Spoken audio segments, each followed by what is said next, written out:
오늘 설교는 아마 평소보다 좀 짧을 것 같습니다. 구역회 1시를 맞추려면 또 식사하실 시간도 필요하고 제가 또 눈치가 있기 때문에 거기에 맞춰서 평소보다는 좀 일찍 끝날 것 같습니다. 회사에 어떤 사장이 명의만 빌려주게 되면 그런 사람을 우리가 바지 사장이라고 합니다. 그러니까 실질적으로 그가 하고 있는 역할과 그가 가지고 있는 그 직함, 공식적인 직함이 맞지 않는 것이죠. 이름뿐인 사장인 것입니다. 오늘 말씀을 보면 바로 그 이름뿐인 어떤 사람들이 등장합니다.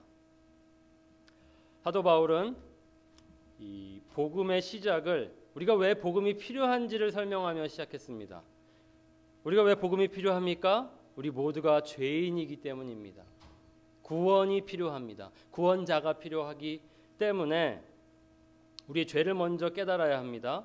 그래서 우리가 왜 죄인인지 지금 이방인을 시작하여 지난 시간에는 구체적으로 지칭하진 않았지만 유대인을 암시하는 사람들을 향하여, 그리고 오늘은 바로 아주 본격적으로 유대인에게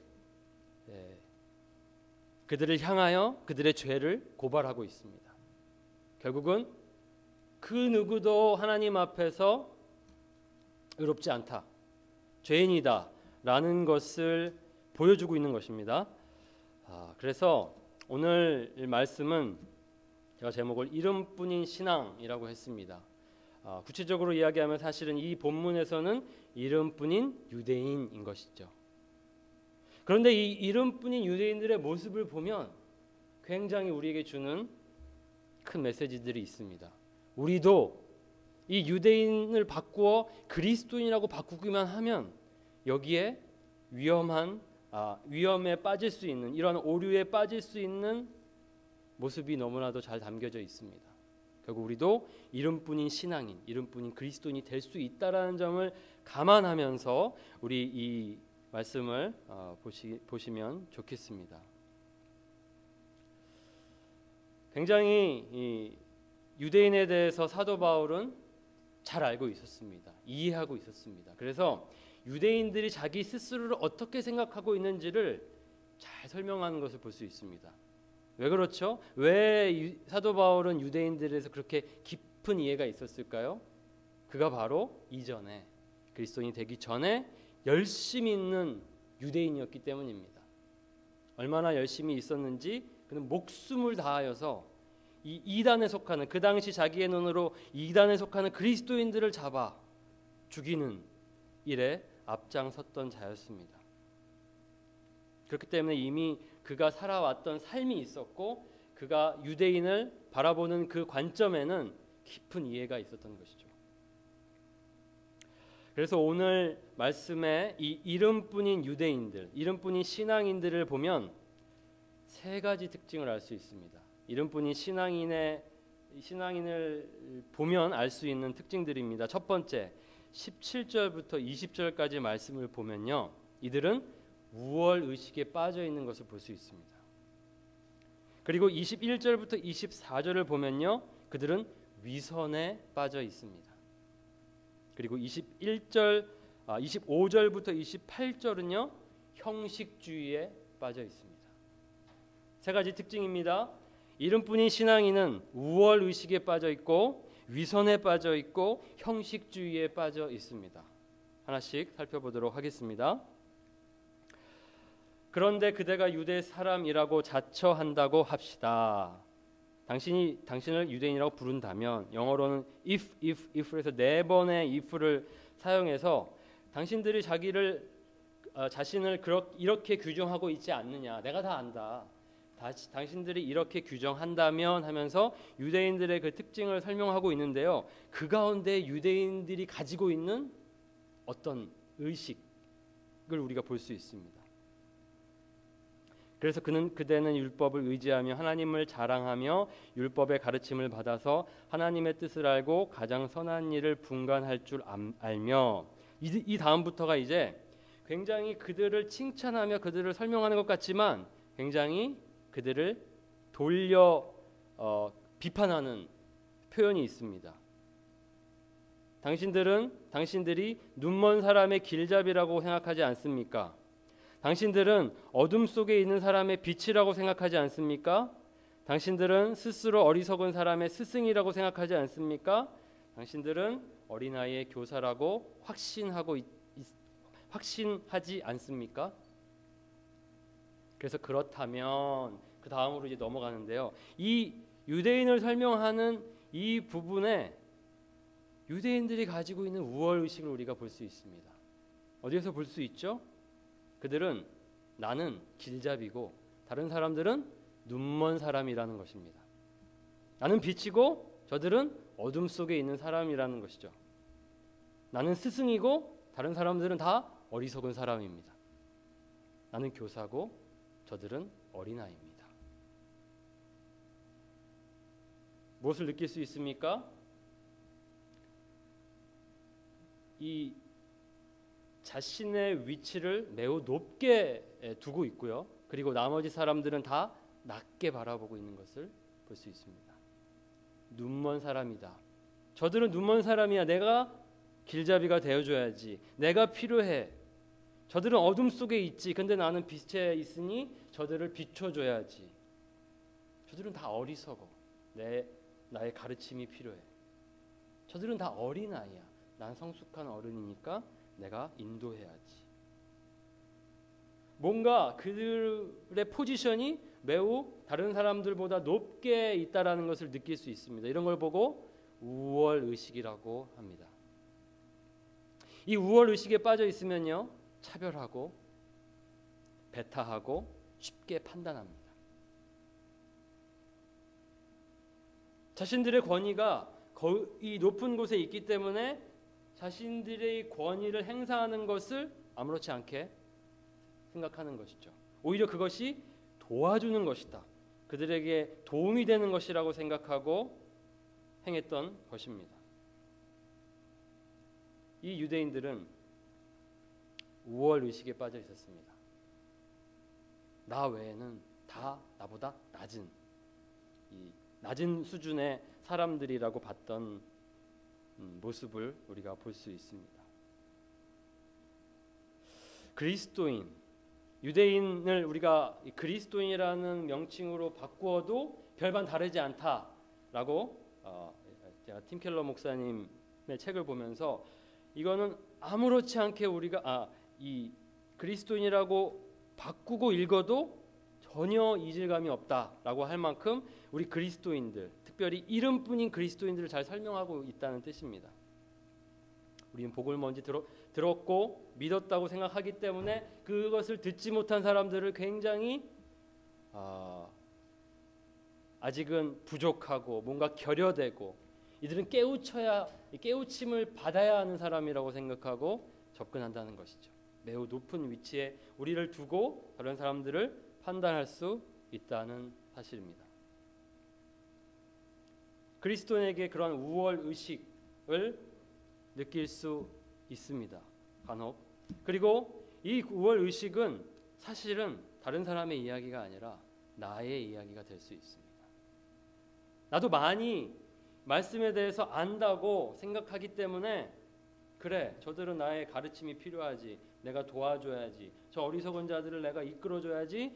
저 깨어있지 못한 자들을 깨우쳐줘야지 라고 하면서 접근할 수 있다는 것이죠. 지식이 많아지면 쉽게 교만해집니다. 마찬가지로 성경에 대해서도 복음에 대해서도 우리가 많이 듣고 많이 알고 오랜 시간을 신앙생활을 하면 쉽게 우리 자신을 높은 위치에 두고 다른 사람들을 바라보게 되는 것이죠.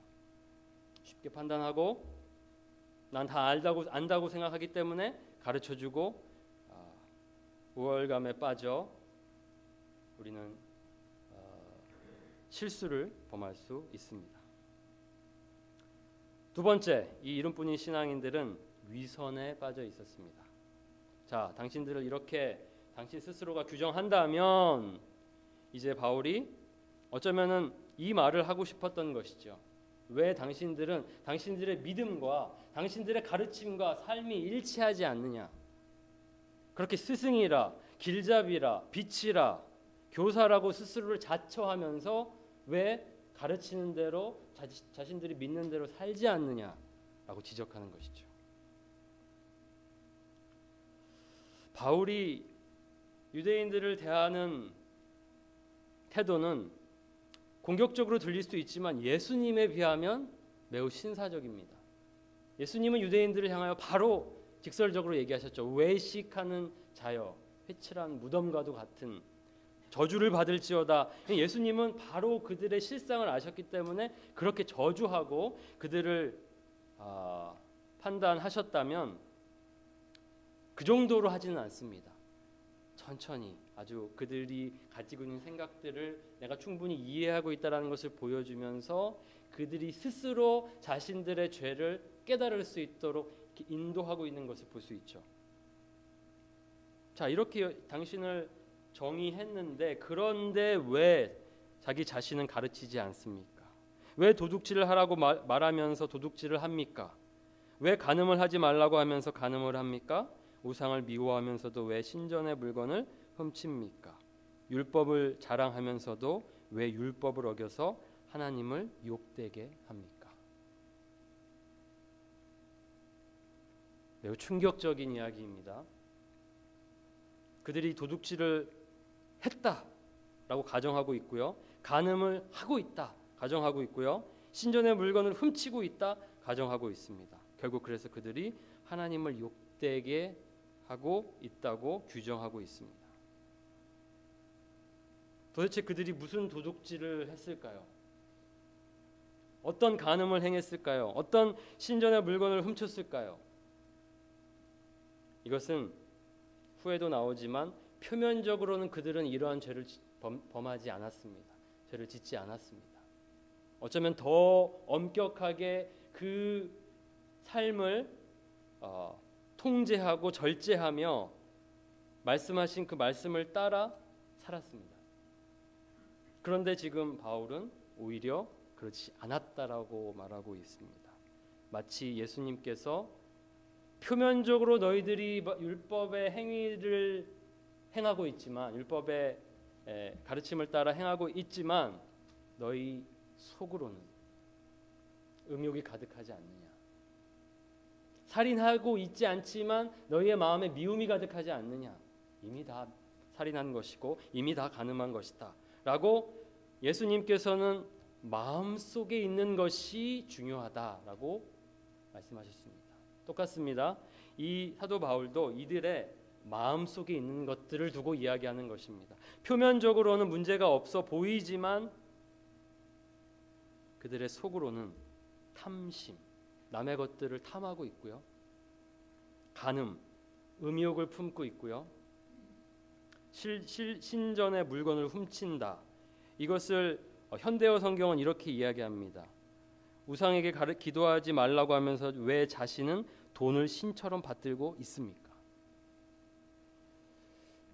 예수님께서 성전을 성전을 깨끗하게 하실 때에 있었던 일을 보면 유대인들은 그 성전 안에서 장사하는 것을 허용하고 그들로부터 이제 커미션을 받으며 살았던 것을 우리가 볼 수 있습니다. 그래서 예수님께서는 그것을 장사하는 집으로 만들었다고 말하시면서 엎으시고 분노하셨던 것이죠. 그들의 마음속에는 탐심, 음욕 그리고 이 돈에 대한 이 욕심이 있었습니다.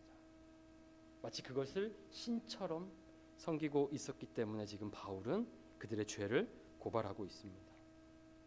결국 율법을 안다, 율법을 행한다라고 자랑하지만 실상 그들의 내 속으로는 죄를 범하고 있고 그래서 하나님을 욕되게 하고 있습니다.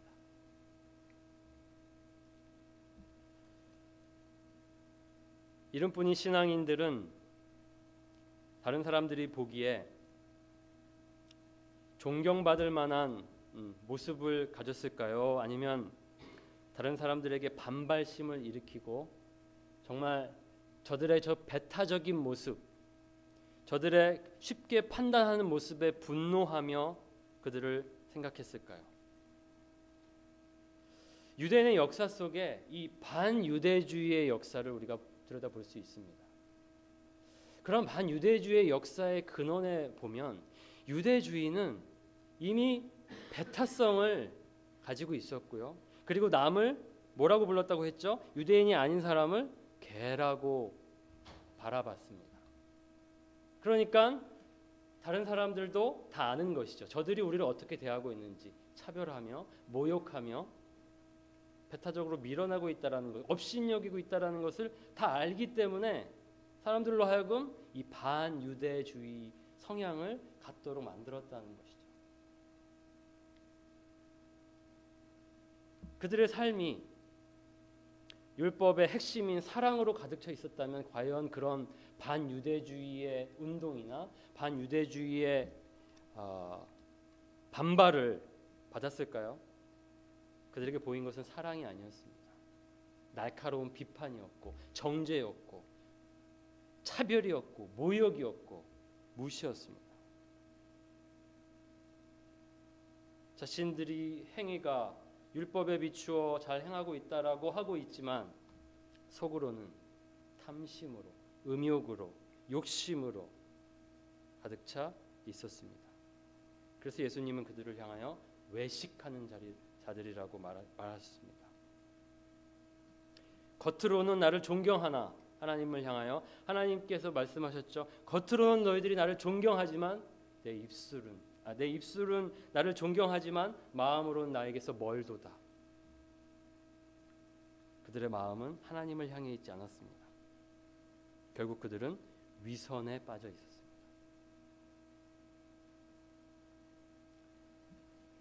이것은 이사야서 그리고 에스겔에 있는 말씀처럼 너희 때문에 하나님의 이름이 이방 사람들 가운데서 모독을 받는다 한 것과 같습니다. 이사야 선지자를 통해서 날마다 쉬지 않고 나의 이름을 모독하고 있으니 지금 내가 무슨 일을 하여야 하겠느냐 주님께서 하신 말씀이다. 이사야서 52장 5절 말씀이고요. 에스겔 20장 22절 그러므로 너는 이스라엘 족속에게 전하여라. 나 주 하나님이 이렇게 말한다. 이스라엘 족속아 내가 이렇게 하려고 하는 까닭은 너희들을 생각해서가 아니라 너희가 여러 나라에 흩어져서 가는 곳마다 더럽혀 놓은 내 거룩한 이름을 회복시키려고 해서다. 하나님께서 구원의 메시지를 주시기 전에 이 구원을 왜 하시는지 그 이유에 대해서 설명하실 때에 그 유대인들이 그 당시에는 이제 히브리인들 이스라엘 사람들이 하나님의 이름을 더럽혀 놨습니다. 그들의 삶으로 온통 그들은 제사도 드리고 예배도 드리고 하나님 앞에 행할 것들을 한다고 했지만 그들의 실상 마음으로는 하나님을 사랑하지 않았고 이웃을 사랑하지 않았습니다. 그래서 다른 사람들로 하여금 저들이 믿는 하나님은 아주 사랑이 없고 그리고 비판받을 만한 그래서 결국 그들이 지배당했을 때에 더욱 그들은 모독했던 것이죠. 왜냐하면 그 당시에 전쟁이라는 것은 사실 신과의 전쟁과도 같았기 때문입니다. 그러니까 저들의 신이 진 것입니다. 그러니까 하나님은 무능력한 하나님이 된 것이죠. 그들의 삶으로 인하여 하나님의 심판으로 그들이 멸망한 것인데 이들의 눈에서 보기에는 이방인들의 눈에서 보기에는 저들이 믿는 하나님이 무능력하여 저렇게 힘없이 멸망을 당했구나라고 판단했기 때문에 하나님을 무능력하다, 하나님은 없다라고 하면서 하나님을 모독했습니다. 거기에 대해서 하나님께서는 바로 너희 때문에 하나님의 이름이 이방 사람들 가운데서 모독을 받는다라고 하고 있습니다. 자, 여기에 우리가 또 그리스도인이라는 우리의 칭호를 한번 붙여봅시다. 그리스도인이 위선에 빠져 있으면 어떤 결과를 낳죠? 하나님의 이름을 모독하게 됩니다. 엔티 크리스천들이 하는 말이 무엇이죠? 저들의 삶을 보니 저들이 믿는 하나님은 엉터리다. 저런 하나님은 믿고 싶지 않다. 평화, 사랑 볼 수가 없는 것이죠. 그리스도인의 삶 속에 평화와 사랑이 보이지 않는 것이죠. 배타적이고 차별하고, 그리고 자신들의 삶은 전혀 자기들이 말하고 있는 것과 다릅니다. 위선 가득한 것이죠. 외식, 신행이 일치된 삶이 아니라 믿고 행하는 것이 분리된, 매치가 되지 않는 삶을 살기 때문에 비난을 받고 비판을 받습니다. 그런데 우리가 비판을 받는 것 같지만 결국은 우리가 믿는 하나님에 대한 비판이고 모독이 되는 것이죠. 그래서 그리스도인도 이 이름뿐인 유대인들이 위선에 빠져 하나님의 이름을 모독받게 한 것처럼 그리스도인도 우리 예수의 이름을 모독받게 할 수 있습니다. 우리의 삶을 제대로 세상 사람들에게 빛과 소금의 역할로서의 삶이 아닌, 앞뒤가 맞지 않는, 믿는다고 하면서 열심히 교회를 다닌다고 하는데 삶이 엉터리며 오히려 세상 사람들, 도덕적으로 살아가는 세상 사람들보다도 못한 윤리를 가지고 있는 저 그리스도인들을 보면서 그들은 그리스도를, 예수를 욕하게 되는 것이죠. 우리도 빠질 수 있는 모습입니다. 위선에 빠질 수 있고, 위선에 빠진 모습이 바로 이름뿐인 신앙인의 모습입니다. 세 번째는 형식에 빠져 있습니다. 그들이 율법, 그 가운데에 가장 중요하게 여긴 것이 하나 있다면 바로 할례였습니다. 할례를 받고 안 받고가 그들에게는 마치 생명과도 같은 일이었기 때문에 받았어 안 받았어, 받지 않았으면 너는 하나님의 백성이 아니야, 유대인이 아니야, 받아야 돼. 그래서 결국에 갈라디아서에서 보면은 그리스도인이 되었어도 할례는 받아야 된다라고 주장하는 그런 유대 그리스도인들이 있었죠. 그들을 가리켜 사도 바울은 손할례당, 손으로 행하는 그 할례를 강조하는 손할례당이다, 개들을 삼가라, 오히려 그들을 심하게 표현했습니다. 저 개들을 피해라, 경계하라.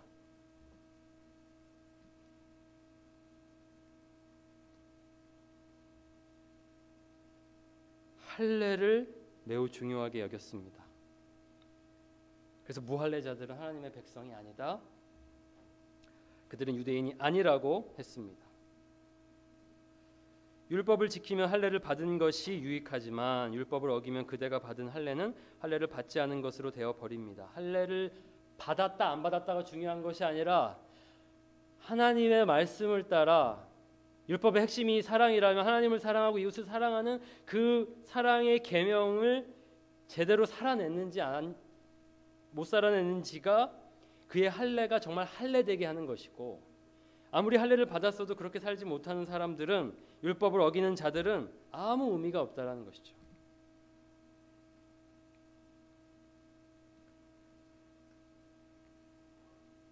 그러므로 할례를 받지 않은 사람이 율법의 규정을 지키면 그 사람은 할례를 받지 않았더라도 할례를 받은 것으로 여겨질 것이 아니겠습니까? 오히려 무할례자가 하나님의 그 말씀, 율법의 핵심, 하나님 사랑, 이웃 사랑을 오히려 행한다면 그가 진짜 할례 받은 자다라고 우리가 여겨야 한다라고 말하고 있습니다. 형식이 그것이 전부인 것처럼 생각하는 형식주의에 빠진 유대인들을 비판하며 형식보다 내용이 중요하다, 삶의 내용이 중요하다라고 말하고 있습니다.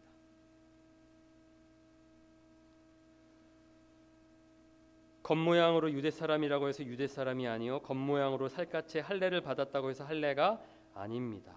오히려 속사람으로 유대 사람인 이가 유대 사람이며 율법의 조문을 따라서 받는 할례가 아니라 성령으로 마음에 받는 할례가 참 할례입니다. 이런 사람은 사람에게서가 아니라 하나님에게서 칭찬을 받습니다. 형식주의는 사람들이 보기에는 그가 굉장히 괜찮고 훌륭한 신앙인으로 보게 만듭니다. 형식을 하고 행하고 있기 때문에 유대인들이 잘 그 율법의 행위들을 잘 지키는 모습을 보면서 저는 아주 경건하고 훌륭한 유대인이지라고 칭찬을 불러일으킨다는 것이죠. 그런데 우리는 사람에게 칭찬받는 것이 중요합니까? 하나님에게 칭찬받는 것이 중요합니까? 하나님에게 칭찬받는 것이 중요하죠. 그런데 하나님은 inwardly, 내적으로, 우리 속사람으로 실제로 하나님의 말씀을 쫓아 사느냐로 본다는 것입니다. 여기에 그리스도인의 이름을 붙여볼까요? 형식주의에 빠질 수 있습니다. 우리도 형식주의. 제가 신앙을 제대로 이렇게 하나님을 깊이 만나고 참으로 회개하고 예수님을 삶의 주인으로 모시고 그 다음부터는 이제 교회 생활을 이전과 달리 매우 충실하게 그렇게 하고 싶었고 했습니다. 그런데 그 저의 열심, 제 나름대로의 최선을 다했던 그 그리스도인의 삶은 먼저 저에게 사람들의 칭찬으로 돌아왔습니다. 저는 사람들 칭찬받으려고 그렇게 열심히 예배드리고 말씀을 보고 기도하고 그러지 않았는데 우선적으로 저에게 돌아왔던 것은 사람들이 저를 칭찬하더라고요. 어르신들이 저를 보고 기특해 하시고 제가 예배를 드려도 맨 앞에서 항상 예배드리고 새벽기도 열심히 가고 모임에 빠지지 않고 또 잘 섬기고 하니까 저는 그것을 바라지 않았는데 많은 사람들이 칭찬을 받았습니다. 훌륭한 청년이다. 이게 바로 유혹이구나라는 생각이 들었습니다. 형식을 내가 이전보다 많이 하면 사람들은 쉽게 나를 판단하는구나. 그분들이 저를 오래 보지도 않았고 잠시 제가 예배드리는 모습, 제가 기도에 참석하는 모습, 그런 어떤 형식에 참여하는 저의 모습만 봤는데도 저에 대한 평가가 달라지는 것을 봤습니다. 그러니까 쉽게 인정받고 사랑받고 막 여기저기서 러브콜이 와서 부서마다 막 저를 이렇게 같이 섬겼으면 좋겠다라고 했죠. 유대인들이 그 당시에 아마도 사람들의 칭찬에 큰 유혹을 받아 넘어졌던 것을 저는 생각해 볼 수 있습니다. 형식주의가 가득하면 먼저 돌아오는 것은 하나님의 칭찬은 우선 보이지 않는 것이기 때문에 좀 덜 와닿고 좀 나중에 와닿는다면 실질적으로 돌아오는 어떤 보상이라고 한다면 사람들의 칭찬입니다. 훌륭하지. 예배 잘 드리고 빠지지 않고 기도 잘하고 봉사 열심히 하고 칭찬을 받으니까 그 칭찬이 좋으니까 인정받고 싶고 더 인정받고 싶어서 더 열심히 하는 것이죠. 처음엔 순수한 동기로 하나님을 섬겼다면 나중에는 사람들에게 칭찬 더 받고 싶어서 열심히 할 수도 있다라는 생각을 했습니다.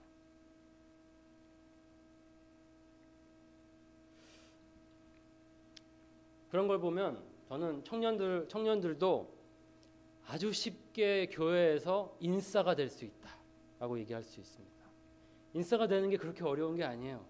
평소보다 예를 들어 새벽기도에 매일 참여해 보십시오. 그러니까 이 진심이든 아니든 그냥 형식으로 여러분들의 삶을 한번 채워보세요. 봉사 열심히 어디서 지금 뭐가 필요한지를 보고 열심히 참여해보고 그렇게 하면 어떻게 되냐? 사람들이 여러분들을 다르게 봅니다. 여러분들을 아주 인정하고 여러분들을 사랑해 줄 겁니다. 인정받을 겁니다. 그렇게 해야 될까요? 그렇게 하면 안 되겠죠. 저는 결과적으로 그것들을 느끼면서 그것을 유혹으로 받았습니다. 그런데 그것을 바라보고 그것을 기대하고 그런 사람들의 칭찬을 받고 행하면 이름뿐인 신앙인이 되는 것이죠. 형식주의만 가득한 신앙인이 되는 것입니다. 진짜 신앙인이 아닙니다. 형식 안 하면 문제다. 형식을 기준으로 판단하는 유대인들 볼 수 있습니다.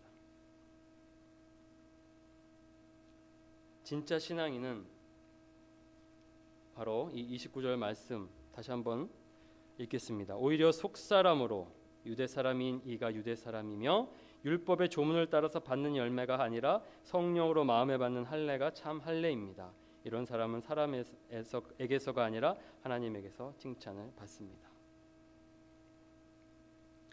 고린도전서 7장 19절 할례 받는 것도 아무것도 아니요 할례 받지 아니하는 것도 아무것도 아니로되 오직 하나님의 계명을 지킬 따름이니라. 빌립보서 3장 3절 하나님의 성령으로 봉사하며 그리스도 예수로 자랑하고 육체를 신뢰하지 않은 우리가 곧 할례파라. 갈라디아서 5장 6절 그리스도 예수 안에서는 할례나 무할례나 효력이 없으되 사랑으로서 역사하는 믿음뿐이니라. 사랑으로서 역사하는 믿음이 중요합니다.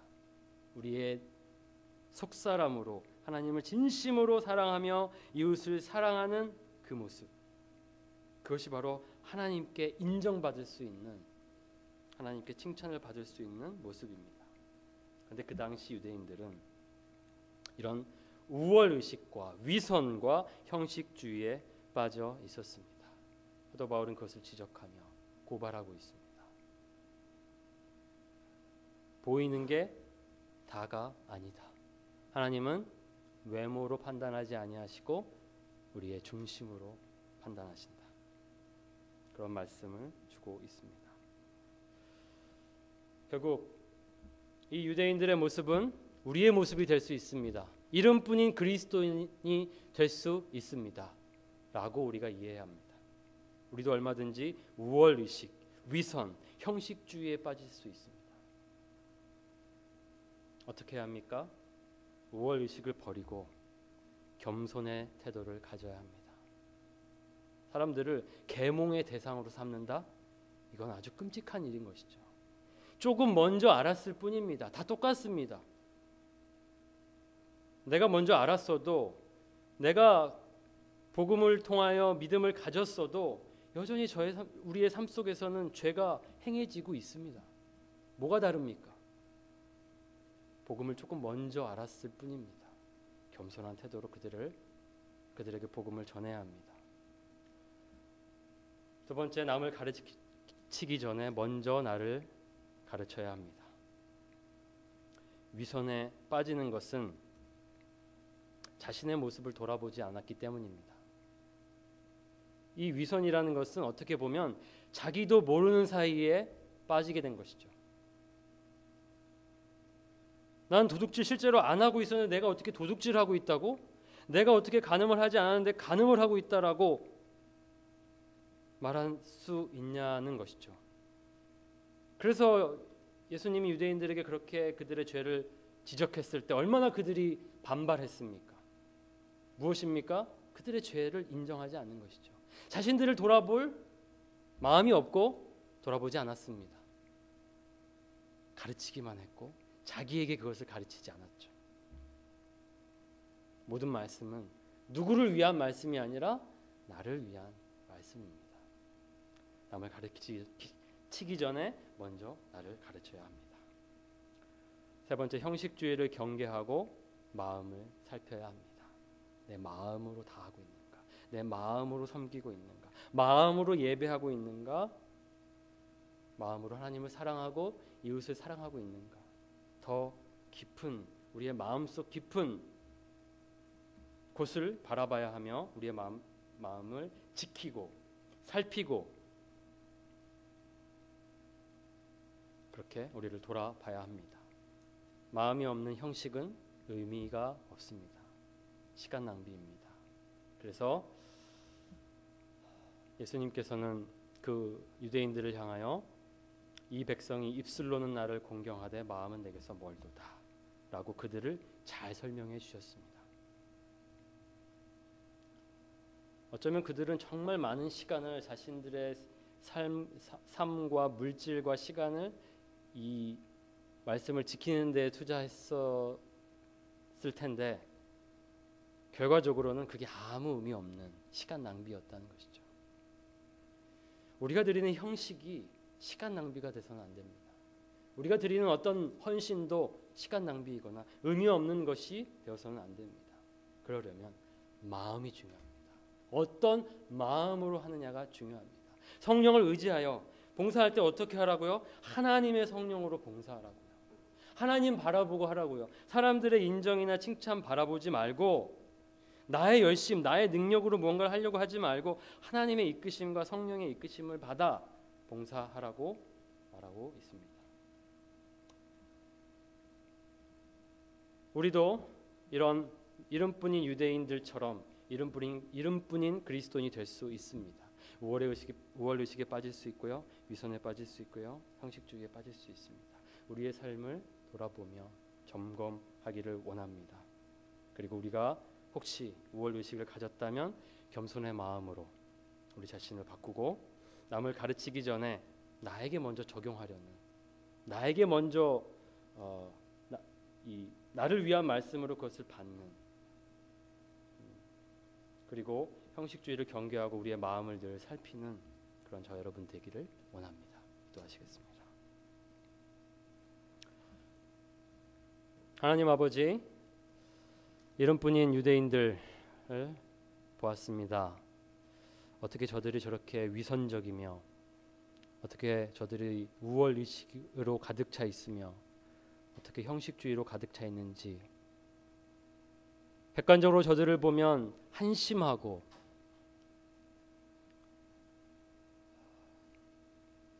하나님 앞에 참으로 부족해 보이지만 사실은 오늘 이 말씀은 바로 우리를 위한 말씀입니다. 하나님, 우리의 삶 속에 이런 이름뿐인 유대인들처럼 우월의식을 가지고 위선에 빠지고 형식주의에 빠져 있지는 않습니까? 우리의 삶을 깊이 돌아보기 원합니다.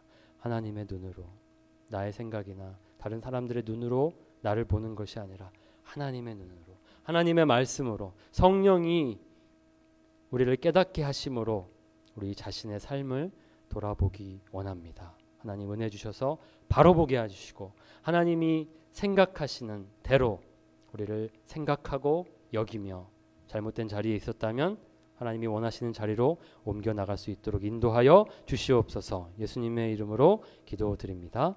아멘.